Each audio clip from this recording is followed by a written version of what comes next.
That's a deep question, Zena. I just like to think that's a deep question. You messy. You messy. You are messy. No, but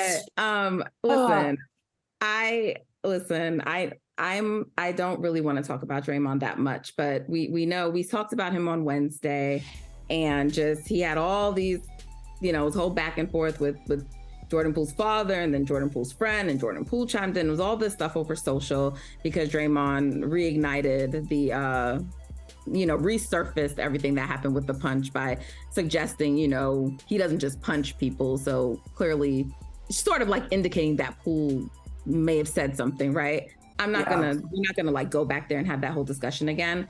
But just, he does that.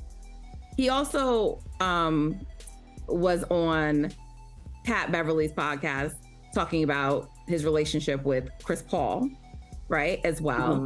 Mm-hmm. And basically saying, like, yeah, I'm not going to front because, like, he's on record. It's noted that he said he doesn't like Chris Paul. So he's like, but, we're going to talk, and it's going to be good to talk to adults again in the room. And I'm like, well, first of all, how are you throwing shade at people being adults?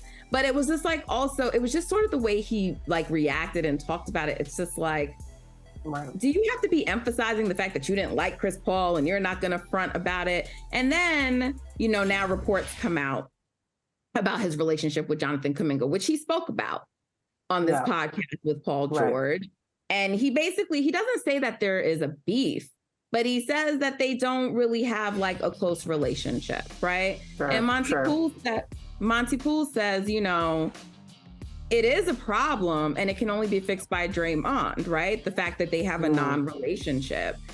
And so I'm just sort of wondering, like, Zena, he's doing all this talking, and we know that Jonathan Kuminga has a relationship with Jordan Poole, right? Because he tweeted, or he threaded, is that the new term? He threaded like a message to him, right? So he did that. We know Wiggins has a relationship with Poole. We know Loon has a relationship with Poole, and I'm sure others do.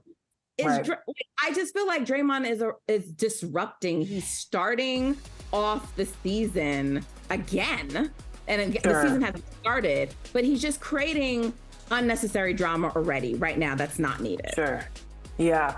In my attempt to empathize and try to understand why there is so much attention right now around Draymond that he is cultivating himself, my thought in my empathy mind is thinking that he is trying to ensure that people don't think he is, and for lack of a better word, an a-hole, right? A terrible person, a person that hits young players that had relationship with him. We saw the comment from Jordan Poole's best friend saying that they were cool and they had looked up to him and they spent time with him. And I'm sure that Draymond doesn't want to seem like he's this awful, mean, unhinged human that just came out of nowhere and punched Jordan. Now, what the problem with all of this is, the more he continues to talk about it, and the less it is an actual accountability statement of, I messed up, I made a mistake, I made a decision that isn't like me, I shouldn't have done it, and I apologize, that is it. And rather redirects it to, well, that's not who I am. So you know that if I'm not like that, then that means it's actually more indicative of the other person's behavior. That is the distraction that you're talking about, right? The more and more that this continues to drag out, rather than just being accountable, whether it's about Jordan Poole, whether it's about, the fact that he has said what he has said about Chris Paul in the past, and instead just focuses on, I've said these things, I've done these things, I'm human, I'm not perfect, but I also know that I'm a good leader and I'm going to be better and I'm going to do better. Rather than that being the conversation, it will be a distraction. It will continue to be a distraction. And where I'm curious, and I know this is something that you've talked about on your Twitter, and I know many people are talking about this, is where are the accountability brothers, right? Where are the people on his team within the org that are coming to him and saying, bro, you ain't got to do this. Right? We know you're a good dude, and that is not going to be the defining moment of your career. You don't have to go and have yourself, other people, media members go and do this PR tour for you around the Jordan Poole situation. And now it's expanding into this Jonathan Kuminga situation. I really just wish that there would be a foot in the ground, the line drawn in the sand of kill all this noise. We are the Warriors. We have a good culture. We are leaders. We respect young players, older players, new players that are joining our ecosystem. And that's it, right? Let's focus on the good things that are going on in our team. So I really, I wish that would happen. I hope that can happen. I'm not in Draymond's head, so I don't really know why he's saying all of this and being the distraction that he ultimately is being. But that's where my mind goes when I try to empathize with the situation, understand what's going on. Yeah, can we go back to that Monty Pool tweet that was just up? Because I was making a lot of faces when you were speaking, Zena, and it's not because you aren't eloquent, because you are, but it is because I just feel like it won't be the defining moment for Draymond's career, but it is a stain on not only his career, but on the legacy of the Warriors and like what we perceive their culture to be. And so, you know, Monty Pool's someone we both know. It's no surprise that the younger dudes on the Warriors roster were shook when Dre hit Jordan. Wasn't the leadership they'd heard about, punctured the culture, rough intro to the league, 3 of them since traded. Like, they are probably looking at the Warriors organization sideways. And I feel it's a little misguided for people to believe like, okay, Jordan's been traded and now we just go back to normal. I think there's still healing and relationship and things that have to happen. And I don't think there's any more like, come on, Dre, you shouldn't be like, there was a time you notice like after this all happened, we didn't see Draymond potting.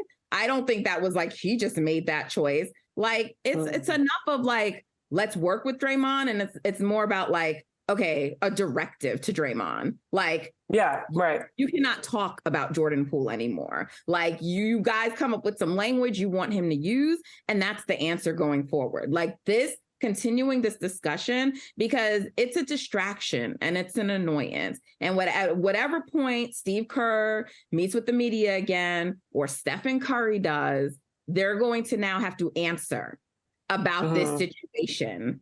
And I'm sure, and Mike Dunleavy, and I'm sure that they did not want to have to deal with that, right? What they want to be talking about is what's to come for the future. What Warriors fans want to be talking about is Steph Curry's underrated film, which debuted today. So, I mean, do you have anything more on that? Because we should, on this Draymond subject. If not, we can move on, because that's what we should be talking about.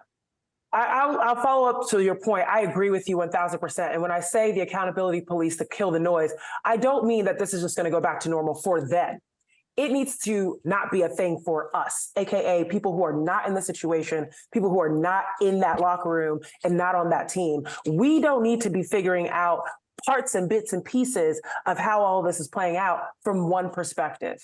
Right. And that's what I mean by the accountability police needs to kill this noise that's leaking out of the gym and out of the Warriors culture and their world from one voice. And there's no balance in that. So I agree with you. There's definitely healing that needs to be done, but we shouldn't be a part of it. Right. It should be this team that is healing. And then we are now seeing the results of that.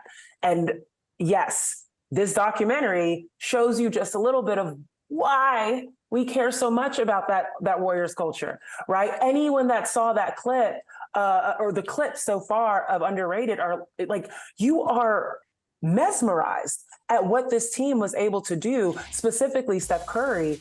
It just makes you remember, wow, this is the most underdog story we've seen in decades, right? And this team, how many people counted them out? How many people said the dynasty ends? How many people said there'd be no way that they could come back and get another ring, and they did it? That's what we should be talking about. So I 1000% agree with you on that.